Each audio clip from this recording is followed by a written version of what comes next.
অভাবের সংসারে বড় হয়েছে। অনেক টাকা পয়সা নষ্ট করে ঢাকা শহরে এসেছি। ইন্টার পর্যন্ত পড়ালেখা করেছি।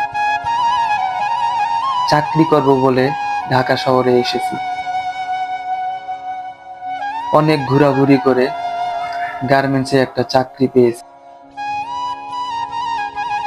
সুন্দর যাচ্ছিল দিন। 1 মাস, 2 মাস, 3 মাস, দেখতে দেখতে 6টা মাস চলে গেল। ধীরে ধীরে ঋণ বাড়ি পরিশোধ করতেছি। ভালোই যাইতেছে দিনকাল। পরিবারের কথা অনেক মনে পড়ে। বাড়ি যাইতে পারেন। এভাবে একটা বছর কেটে গেল। হঠাৎ করে খবর এলো বাসায় নাকি মা অসুস্থ। আব্বাকে বললাম ভালো একটা ডাক্তার দেখাও। আব্বা বলল ঠিক আছে। এভাবে 1 দিন, 2 দিন, 3 দিন গেল। হঠাৎ খবর এলো মা নাকি মারা গেছে। আমার মায়ের কথা শুনে দুনিয়ায় অন্ধকার হয়ে গেল। এটা আমার ঘটনা না, এটা আমার বন্ধুর ঘটনা।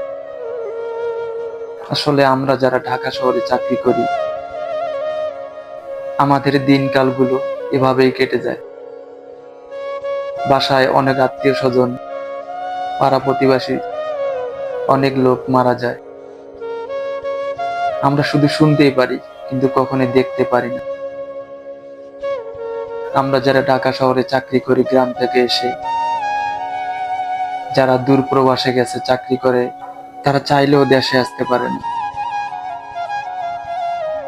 নিজের গ্রামে আত্মীয় স্বজন, মা বাবা, ভাই বোন কেউ যদি মারাও যায়, তারা কখনোই আসতে পারে না। আমরা যারা ঢাকা শহরে আছি, আমরা চাইলেই বাড়ি যাইতে পারি, কিন্তু তারা চাইলে কখনো আসতে পারে না। এভাবেই প্রবাসীর দিন চলে যায়, ভালো মন্দ খেয়ে না খেয়ে।